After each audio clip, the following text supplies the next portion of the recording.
Welcome to Willow Healing Matters, the podcast. We are so excited to have you joining us on this journey where we explore different ways to empower your soul, whether it's healing in your kitchen or all the way up in the corporate world. Come with us as we look into different ways to heal your mind, body, and soul. My virtual obsession, my romantic thriller, is now available on Amazon and other online retailers. This book explores the intersection of loneliness, love, and how chasing perfection through technology can lead to fantasy and reality colliding. My virtual obsession out now. Hey everyone, it's Crestani with another episode of Willow Healing Matters, and today I'm joined by the beautiful Lexie Faith Dopp. So she is the founder of LEFA Collective, a journal company that places tools for navigating grief directly into people's hands. Lexie's products and platform help thousands of women cultivate self-love and mindful healing. The LEFA journal includes transformative prompts, beautifully designed affirmation pages, and plenty of space and support to process life's complexities. As a business owner and creator, Lexie equips her following with insights and strategies to productivity and inner confidence. Her empathy for others' hardships has grown from her life experience. She's a sibling to a brother with a disability, a divorcee, and a mum to a medically complex baby. Hard things happen, but she wants to equip women with the tools to keep showing up. So beautiful mission, Lexie. Welcome to the show. Thank you so much for having me. So there's so much about your journey that I love, and also that you've gone through all these hardships and then you've still come out the other side and created something that is beautiful in honoring that journey. What could have inspired you to create LEFA and the story behind that? Yeah, so I've always been a creator, like an entrepreneurial kid who would like do bake sales and like, painting things and selling them. And I had like a photography business when I was like 10 years old with a point and shoot camera. Like I've always just been creating, and that kind of led me into marketing. And so I've always just kind of been online sharing things. And I came across journaling as a coping tool and a mental health tool when I got divorced as a really young person. And it really transformed how I coped with hard things. And I'm an oversharer, a chronic oversharer. And so, as I kind of talked about my experience online, I was so surprised by the amount of DMs I would get daily by people I didn't know. It was like a friend of a friend would say, like, oh, my friend follows you and told me to DM you and ask you for advice, or I got divorced 20 years ago and it's still hard, or, you know, my husband did this to me and what do you think I should do? And it was just all this stuff that I'm like, A, not an expert, you should go see a therapist, but B, journaling is something that really helps me. And I explained the process of it all. And people are like, oh, what journal should I get? And I'm like, well, I used this weird one that's for death. And then I crossed out all the prompts and wrote my own. So just get a journal and look up some prompts on Pinterest and like go at it. And I just got enough of those DMs that I was like, this is a need. And so I went back through my probably three journals that I journaled through my divorce and wrote down prompts and the worksheets and the practices that I would do, and created a grief journal that anyone could use. Like I said, I used a bereavement journal. And because, a divorce is like a death. It's the death of the family you thought you were building, your identity, this like really intimate relationship that you thought was going to be forever. And so there's a lot of grief that goes into that. And through that process, I learned that grief doesn't just happen when someone dies, it's any loss, big or small. Obviously, the smaller, it's less significant, and the bigger, it's more significant and changes your whole life. But long story short, I created this grief journal, and I just want everyone who goes through a loss or a major transition or change to know that you don't have to do it alone. And those crazy feelings that you have in your mind and your body are because there's emotions that society doesn't talk about, and they need to get out of your body, and journaling is a way to do it and to help you process it. And I love that you brought up that those life changes are a type of death and grief, because I often tell my clients, you have to mourn the dream that didn't Yeah. happen. especially when you go through a divorce, because when you get married, you have this dream of, are we going to live together and die together and, have a family and all these beautiful things. And then it doesn't happen, or you're Hmm. like, okay, this is what's going to happen with my business. And then it doesn't happen. Or, and that's, I guess, the ebbs and flows of life. But I love that you address that, because so often people do dismiss it, like you said, or just, oh, well, you're not in that relationship anymore, just move on. But I feel the most powerful thing I learned was a person said to me, it can take 5 to 7 years before that previous relationship stops echoing in your life. For sure. I feel like any hard thing that I've gone through, if it takes me, like with my daughter, she was born with a birth defect and a lot of medical challenges. And so from her pregnancy to when she got out of the NICU and PICU, it was about 2 years. And she just turned 2. And I feel like I'm just, like feeling like a normal human again. With my divorce, it was a 7-year long relationship, but the meat of it was 3 years long. And I feel like after 3 years, I was like, okay, like we can do this. So I think people need to give themselves some grace that A, you're not taught this stuff. Like we're taught to suck it up and move on. But also B, like if you've been in this situation for 5 years, it's okay for it to take you 5 years to catch your bearings. Like your whole life, your identity, your relationships, your community, it's gonna change. And it's okay to like give yourself a minute. And if we want to know when the light at the end of the tunnel is going to be, so it's okay to be like, you know what? I think it might take 5 years. And if it doesn't take 5 years, amazing. I'm so resilient and I bounce back faster than I thought I was going to. But to like, you don't have to be okay tomorrow. And you're not going to be okay tomorrow. And so to give yourself grace for that, I think is really important. Yeah, so well said and so well put too. So it's having that compassion for yourself as well, right? And I can imagine being a mum to a child with special needs and medical complications. That itself is another dream that kind of got shattered, right? Because you just expect them to be born and, you know, it's not easy being a mum as it is. And then you add that extra level on top, and then you have to grieve the dream that didn't happen again in that regard. Yes, For you have your sure.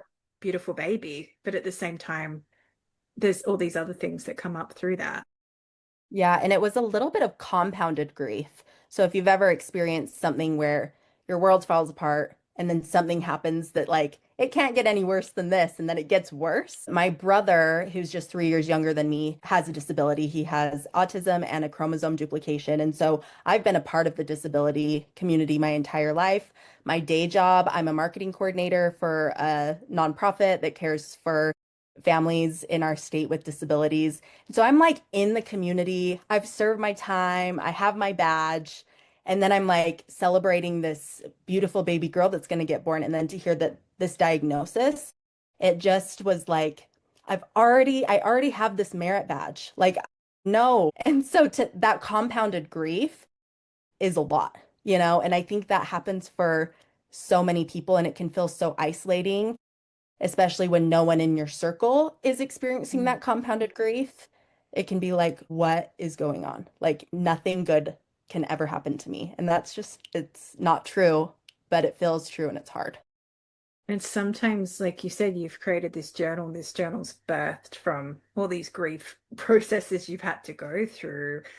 It's a form of getting it out, right? Because a lot of people don't realize if you don't feel the emotion or let it out some way, it compounds and then becomes a dis-ease in your body, which then leads Mhm. to other issues. And the more you ignore your emotions, the higher the volume will just keep turning until it actually gets to a point where it's like, oh, actually, this is a chronic problem now because I just keep ignoring that I'm sad, or I keep ignoring that I'm angry, because we're expected to put a mask on and show up and think everything's okay, even though it's not. For sure. So, a question I've got about your journal is, when you were collating it and putting all these questions together, what was kind of the intention that you wanted people to go in with when they start to use your product? To feel relief, the journal I got, the bereavement journal, my cousin worked at a hospital and she's like, this is so weird. This is like a journal for people's moms who've died, and maybe you can like grieve your living ex-husband in here. And I'm like, yeah, we'll give it a shot. And it was just kind of sitting. I had a little shelf full of like flowers and things from all my people who were supporting me. And I had kind of been like crying myself to sleep for 2 weeks, just so heartbroken and young and sad. And I looked at the journal and I was like, yeah, I have nothing to do. Let's just like cry and write. And it was so crazy. I finished that first page. It was a guided journal. It had prompts, and I finished the first page and I felt calm. Like my nervous system had, like you said, dialed it down. And I was able to sleep that night. I didn't take like Tylenol PM or melatonin or anything, which I had taken as a last resort at 3 a.m. every morning because I had to show up to work the next day and like be a functioning human. And so once, I woke up the next morning and I'm like, huh, that was weird. So I tried it again the next night. And every night I would turn in for bed, light my candle, make like a little ritual for myself. And I'd flip through the journal and kind of read the prompts and find one that kind of like pulled at my heartstrings a little bit. A lot of the prompts I needed to cross out and rewrite because they weren't applicable to my situation. I every day I released something new. I had like epiphanies about my situation. I validated myself. I also checked myself where I had been thinking this story about like, I can't remember, but I just remember writing things and being like, girl, that's not true. Like, so there were just all these experiences that I had where I'm like, this is soothing me. This is giving me something to do. It's productive. I'm healing. I'm started like having a new vision for my life. And that's where I knew it was really powerful. So I just wanted to create something that anyone experiencing a big change or loss could go to kind of as like their emotional support tool, especially because therapy is not always accessible. This is something that anyone can do. And the tools that, are out there with the right tools, you can do it for free. If you want the journal, it's less than like a therapy copay. And so I just wanted people to find relief. Long answer short. No, I love that. It's beautiful. And I think it's so important too because it's an invitation to come in where you're ready as well. Whereas sometimes people are off put by therapy because it's too fast, too quickly. It's Yeah. like, whereas a journal you can go, I'll just do one page, I'll just do one page or I'll just flick through and have a look and think about it. But it's still there, like you're still opening up the door so that you can start to let some of that pouring out. And like you said, probably in a more affordable way as well. Yeah. And exactly what you said, sometimes it's just, it starts the wheel turning where I know sometimes I'll write a couple sentences and it's like the breaker flips where I can finally let out the cry or I finally I hit that anger trigger where I can finally like let it out. And then either like the crying or the anger writing, I'm like, oh, okay, that's what I needed. Now let's go back into like productivity mode where we can like sort this out, this crazy in my brain, where therapy, you're like mid cry and you have to keep going. I think that like both love therapy. It's the best. Professionals are great, but this is something that can support you literally any day, anytime. It's a coping tool that is healthy. And it also takes away that, where do I start? Because you've got the prompts there. And it's like, well, I'm just going to pick which one I choose because sometimes that's what people find the hardest is starting because it can be really overwhelming when you're already in that grieving state to try and find something that allows you to step out of that freeze or step out of that fight flight just so you can feel safe and calm again because it's really overwhelming when you're in that state and it is a lot. Yeah. And I think one thing too that I'm grateful that I was in such emotional crisis because I'm such a perfectionist, such a do it by the rules way. If I had gotten a guided journal like that when I wasn't so desperate for relief, I would have opened the first page, read the prompt, and if it like didn't hit for me, I probably would have like put it in my like gift closet and regifted it to someone whose like dog died or something. But because I was so like desperate for relief, I looked through each page and like read the prompts until I found a prompt that was pulling at my heartstrings. And then I wrote without any filter. And again, the perfectionist in me is always like, okay, you can't write that down on paper because your great great granddaughter will read it and she'll be like appalled that you're not Mother Teresa, you know? And so because I was in such crisis, I was able to just do it so authentically and the filters were down and there was no mask. And that's when the magic happened. And so that's how if I'm like, if you do anything today, right, like no one is ever going to read it. And then you can throw it away. You can And burn burn it. it. But that's how you are going to see a difference is like letting down your guard. Yeah, and exactly like you said, throw it away or burn it. Or my other favorite is I've had clients rip it up and then plant something new on top. So they planted it in the garden. So it's like the compost of the crap is That's so allowing cute. something new to grow. Yeah, I love that one. Oh But my the gosh. burning is so powerful. Like you can't underestimate how good it feels to burn that away, or just throw something in a fire when you're done with it. And there's just something magical about the fire and it just alchemizes and it does all these cool things. But exactly like you said, and it's your journal. If you're really worried about someone reading it, just take the page out and go, thank you, I've done this, and get rid of it. No one has to see it. And there are two pages in there that are write and burn pages. And so you can write it, you go in there knowing that no one is going to read that because obviously always want to be honest and, but there's just something, especially now being a mom, I'm like, there's some things that I just like, my daughter doesn't need to read about her dad. Like, So if I'm pissed at him, I can write it down. I can feel better. I can figure out the tools I need to communicate with him. But I got to burn that page. That's totally fine. That doesn't make you bad. It doesn't make you mean. But just being able to be honest with yourself and figure out what you need so that you can like go have the productive communication or heal what you need to heal is so powerful. Yeah. And especially as a mum, sometimes there's crap that comes in your head and you just need to get it out, and even Yeah. if you have a partner or you don't, I have a friend and like we'll just have moments. And I said, thank you for just listening. I just really needed to get it out because I was feeling a bit cray cray. You know, I needed to get it out somehow. And if you have a friend, that's amazing. But sometimes we don't have that friend that we can super trust. So, but you can trust your journal. Your journal's not going to tell anybody anything. And there's sometimes too where we have this beautiful community of people who love us, but no one is walking our path. I know there's been times where I know I'm supported. I know that I have an unconditional love from people, but they're still human and they still might not get it. And I might be scared to say what I think or need or feel because I don't know if they're going to get it and they're going to say something that's going to trigger me. And so having a place, where you can just write it out and be like, this is my stuff. And people aren't just going to get it and just hold that for a minute and feel held by this little pink journal. Like it's just feels nice.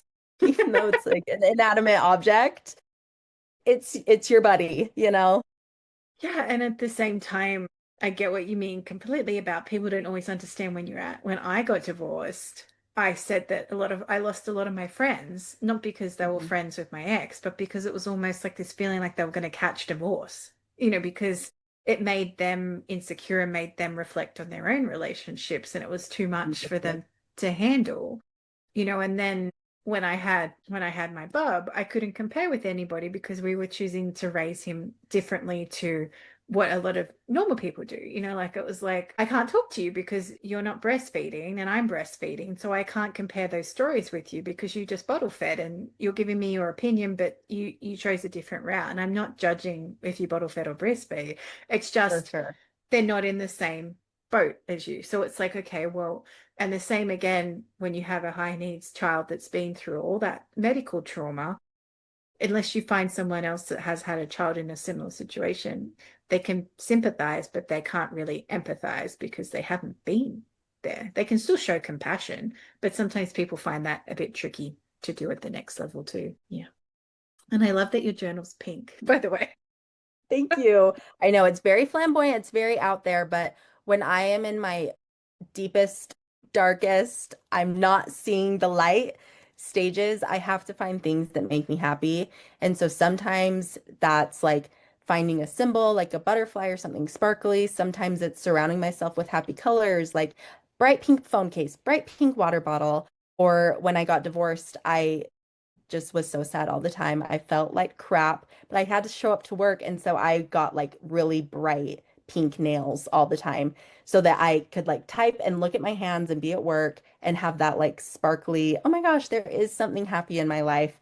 And so I want that journal with the quotes and the colors to be like, even in your deepest, darkest moments, there are still beautiful things around you. So that's why it's so crazy looking, is because we just need to have fun sometimes, even when we're Amen. sad. 100%. And it's funny because just before I jumped on with you, I was running a masterclass and I made everyone dance. I love it. Well, it's an invitation, but really everyone's going to do it. But because sometimes just dancing and singing and having fun can be enough to pull you out of that funk. And it's, life's too serious. We need to have fun. We need to have the joy because that's when you attract more joy and you attract more things to be grateful for. And like you said, even if it's your pink sparkly nails in that moment, so be it. Stuff everybody else. If they make you happy, have your pink sparkly nails. Why not? And so if people get the journal, what would be a good place to start? What would be something, they're like, oh, I don't know if I should buy it or not. If I do, I don't know what to do with it. So what would be kind of your top tips of just jumping in?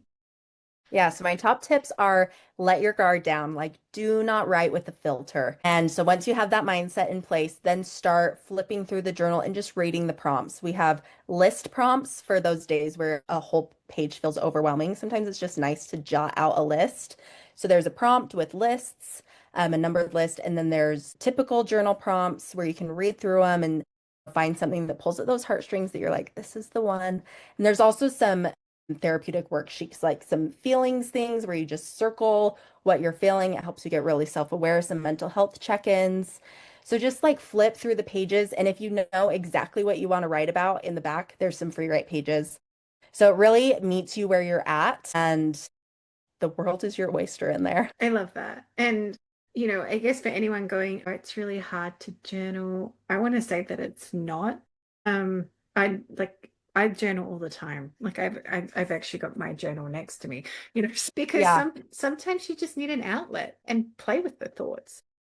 For sure. And sometimes you procrastinate the things that you know are good for you. Like you put on your workout clothes and then you're like sitting on your phone, or you drive to the gym and then you're sitting on your phone. Sometimes you have your journal and you know it's there and you know you want to do it and it's a goal and you know it will make you feel better, but you just like, oh, I'll do something else. What I like to do is romanticize anything I don't want to do. So whether that's laundry or journaling or going to the gym, I love to make it fun and like sexy, sex it up, you know? So what I love to do is pack my tote with fun drinks, my journal, maybe a work bag, and like a fun book that I'm reading. And I'll take it to the park or I'll take it to a coffee shop or drive up the canyon and like go for a hike. And then I sit in my car and journal. Do something that you're looking forward to. Make it an experience so that it is fun for you and you can have this whole activity. And I found that in times where I'm really lonely and I'm looking for things to do,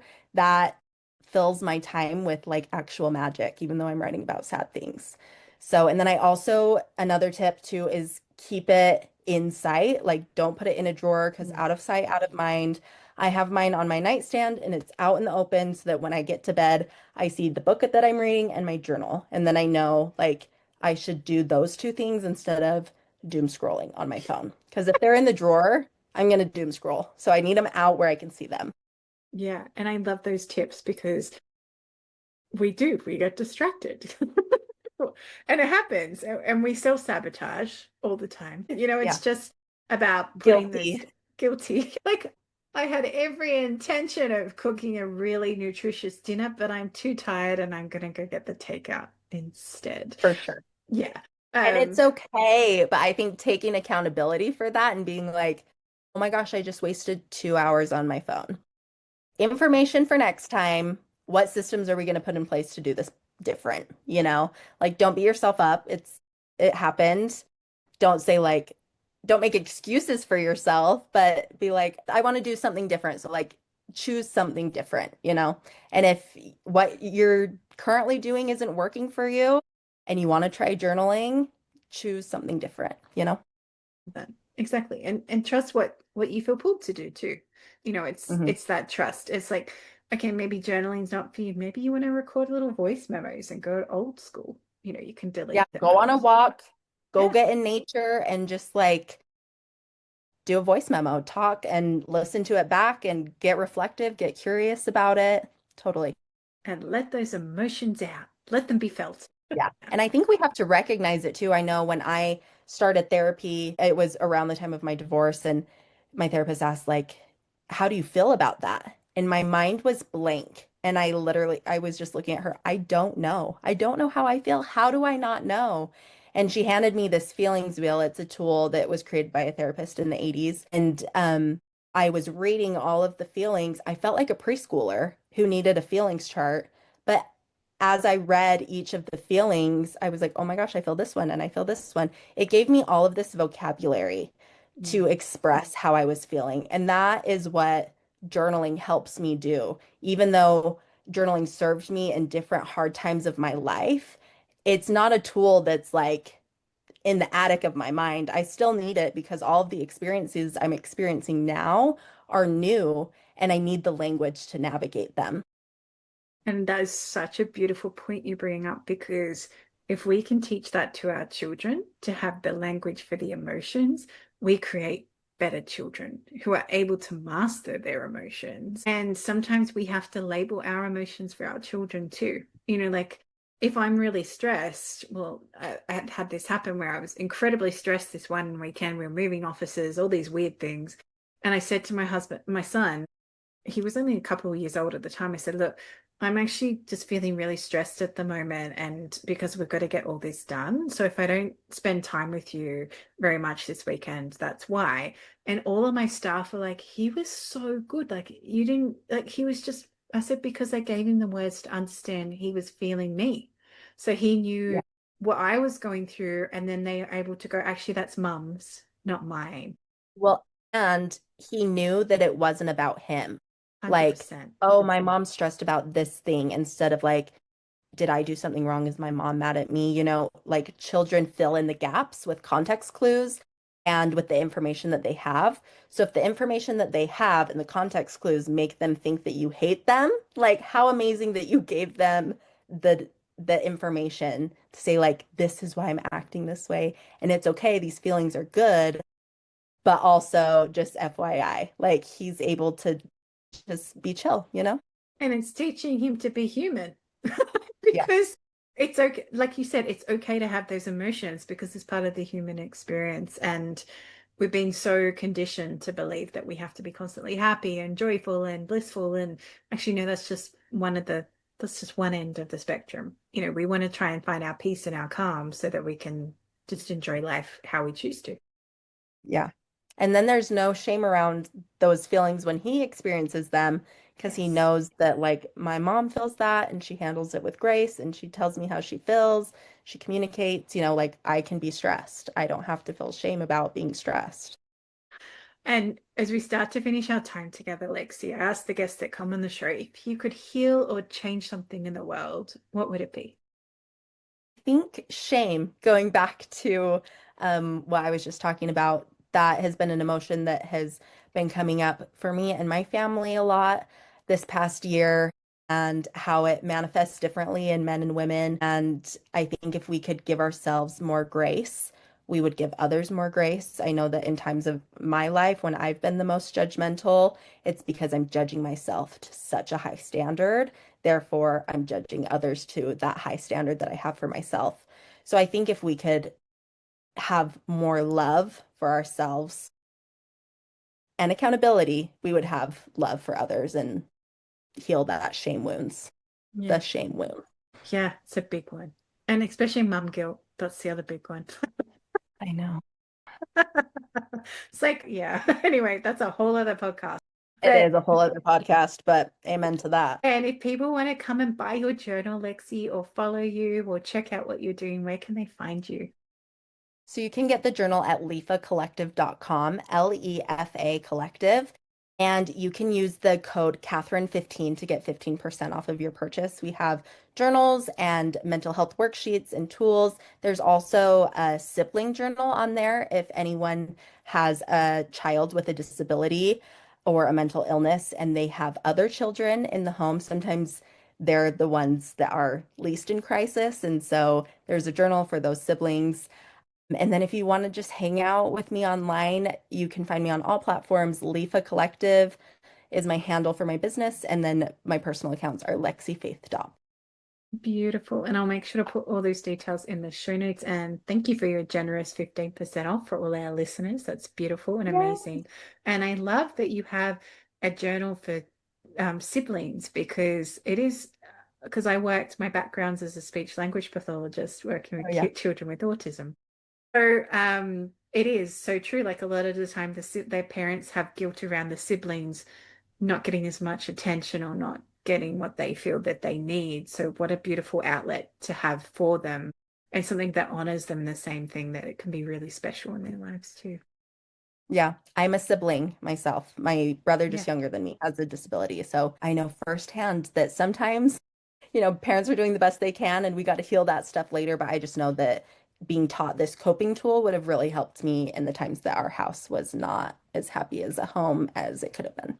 Beautiful. Well, thank you, Lexie, for creating such a beautiful products, but also putting all the experiences you've been through into such a beautiful way that other people can be supported going through the similar or just a grieving process in their life. So thank you for being on the show.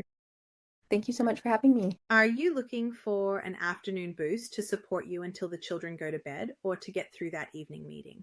Why not reach for a cup of ceremonial cacao? It will boost your energy, reduce your inflammation, and also allow you to go to sleep at a decent hour. For more information on how to grab your ceremonial cacao, check out the link in the show notes for 10% off.